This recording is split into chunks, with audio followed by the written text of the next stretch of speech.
तो hello dear student, आज के इस वीडियो में दोस्तों आपके लिए लेके आ चुके हैं कक्षा 8वीं वार्षिक परीक्षा सत्र 2024-25 विषय आपका हिंदी का दोस्तों पेपर, जो कि आप सबका 24 फरवरी के दिन होने वाला है। और साथ में आपको इसी वीडियो में सभी प्रश्नों का फुल कंप्लीट सॉल्यूशन के साथ आप लोगों को बताने वाला हूं दोस्तों। तो आप लोग परीक्षा के पहले इस क्वेश्चन पेपर के सभी प्रश्नों को आप लोग अच्छी तरह से याद जरूर कर लीजिए दोस्तों। आपका ये 24 फरवरी के दिन जो आपका पेपर होगा, उस पेपर के लिए दोस्तों आपका ये वेरी इंपॉर्टेंट क्वेश्चन पेपर है। तो आज की इस वीडियो में आपको सभी प्रश्नों का फुल कंप्लीट सॉल्यूशन के साथ आप लोगों को मिलने वाला है दोस्तों, जो कि आप लोग यहाँ पर देख सकते हैं। सभी प्रश्नों का कंप्लीट सॉल्यूशन आपको एक ही वीडियो में मिलेगा।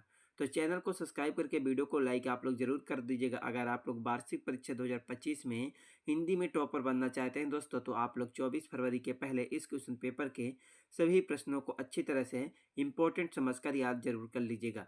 तो आप लोग देख सकते हैं पेपर आपका राज्य शिक्षा केंद्र मध्य प्रदेश भोपाल कक्षा 8वीं विषय आपका हिंदी का पेपर कुछ इस तरह का आपका आने वाला है। समय आपको 2.5 घंटे का मिलेगा। पेपर आपका 60 नंबर का आएगा।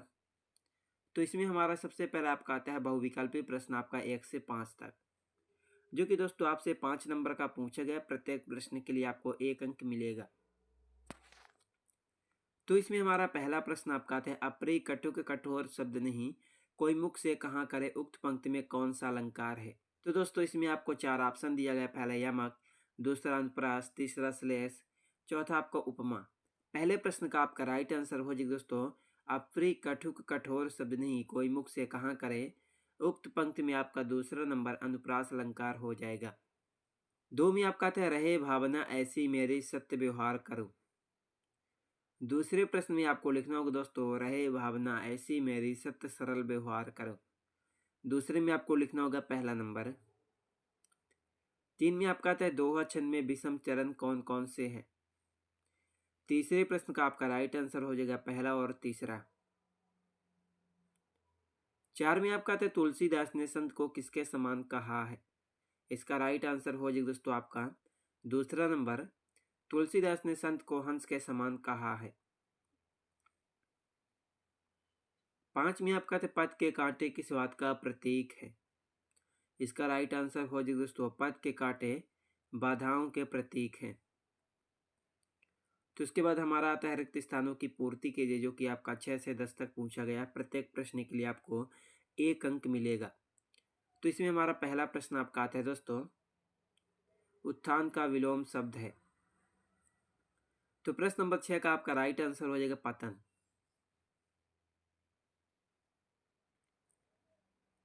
7 में आपका आता है लाल कमलनी से भरी वाक्य में डॉट डॉट विशेषण शब्द है। इसका राइट आंसर हो जाएगा लाल।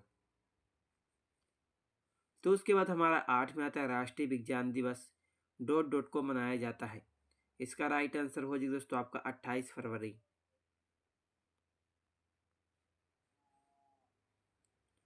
तो उसके बाद हमारा प्रश्न नंबर 9 में आता है अग्रोह नगरी में बसने पर परिवार को क्या देना पड़ता था।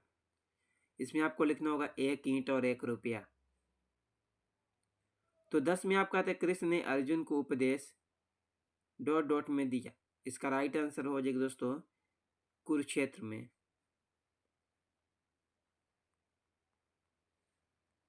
तो उसके बाद आपका आता है अति लघुत्तरीय प्रश्न आपका 11 से 16 तक, जो कि दोस्तों आपसे 12 नंबर का पूछा गया। प्रत्येक प्रश्न के लिए आपको 2 अंक मिलेगा।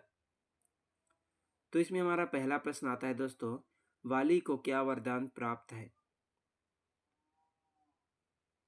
पहले प्रश्न का आपका राइट आंसर हो जाएगा दोस्तों, चलिए देख लेते हैं। तो दोस्तों आप लोग यहाँ से 11वें का उत्तर देख लीजिए। वाली को एक ऐसा वरदान प्राप्त था, जो भी उसके सामने आता था उसकी आधी ताकत उसमें आ जाती थी, और वह आधी ताकत अपने आप में प्राप्त कर लेता था, जिससे सामने वाले को आसानी से पछाड़ देता था। तो दोस्तों आप लोग यहाँ से 11वें का उत्तर देख लीजिएगा। 12 में आपका आता है हम विरोधी को आत्मविश्वासहीन कैसे कर सकते हैं। तो चलिए आपके 12वें प्रश्न के उत्तर को देखते हैं। तो आप लोग यहाँ से 12वें का उत्तर देखिए। हम अपने विरोधी को किसके द्वारा आत्महीन कर सकते हैं। पहला आत्मविश्वास के द्वारा, दूसरा कुसंस्कार के द्वारा, तीसरा एकाग्रता के कारण, चौथा कायरता के द्वारा। 13 में आपका आता है दोस्तों वर्दे कविता में कवि हर वस्तु को किस रूप में देखना चाहता है। 13वें प्रश्न का आपका राइट आंसर हो जाएगा दोस्तों कि बर्दे कविता में जो कवि है तो वह प्रकृति की विविधता और सुंदरता को नए दृष्टिकोण से देखना चाहता है। तो आपका ये 13वें का राइट आंसर है।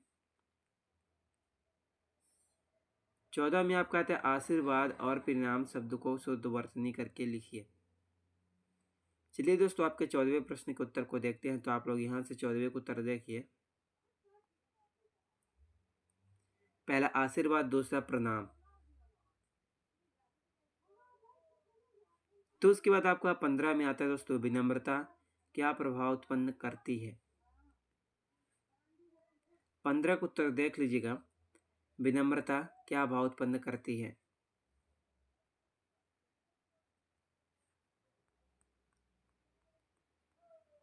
16 में आपका आता है रस की परिभाषा लिखिए।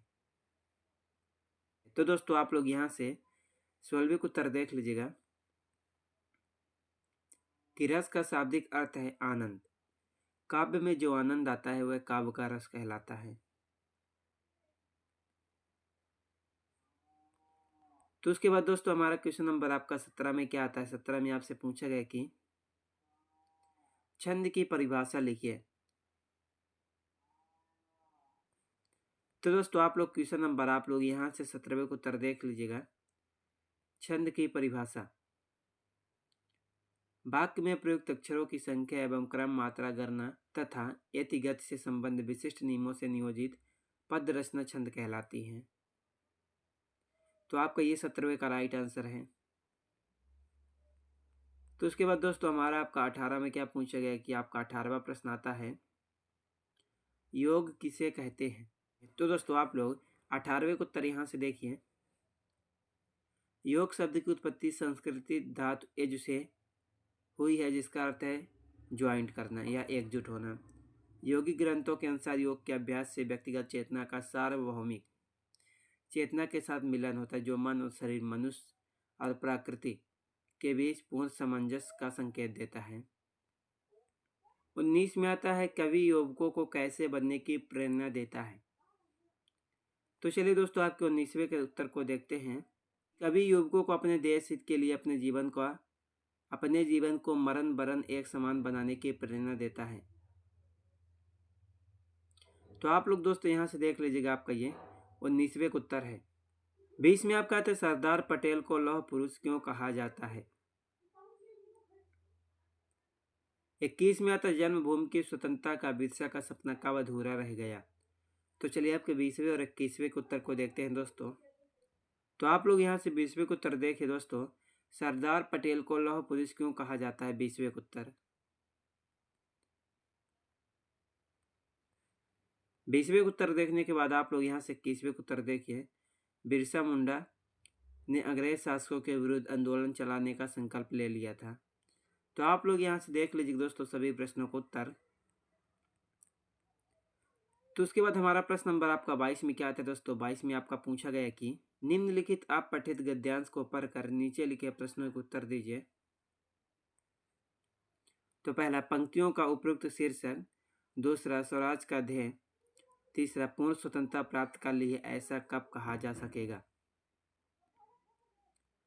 तो दोस्तों उसके बाद हमारा दीर्घोत्तरीय प्रश्न आपका आता है 23 से लेकर के 26 तक, जो कि आपका 20 नंबर का पूछा गया। प्रत्येक प्रश्न के लिए आपको 5 अंक मिलेगा। टोटल आपका 4 प्रश्न पूछा गया है।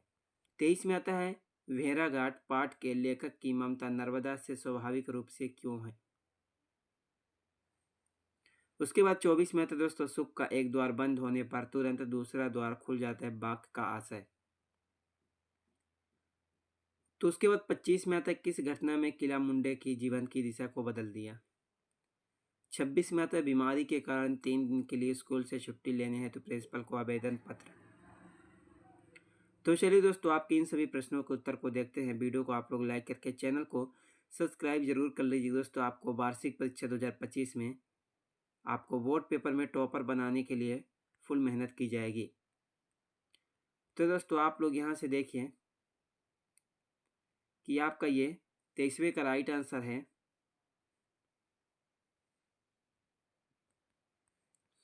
तो उसके बाद दोस्तों आपका ये 24वें का राइट आंसर है। उसके बाद आपका ये 25वें का राइट आंसर है और उसके बाद आपका ये 26वें का राइट आंसर है। तो आप लोग इन सभी प्रश्नों को आप लोग अच्छी तरह से देख कर याद जरूर कर लीजिएगा। तो दोस्तों आई होप आप लोगों ने सभी प्रश्नों को देख लिए होंगे एंड याद भी कर लिए होंगे। तो चलिए मिलते हैं किसी नेक्स्ट वीडियो में आपसे।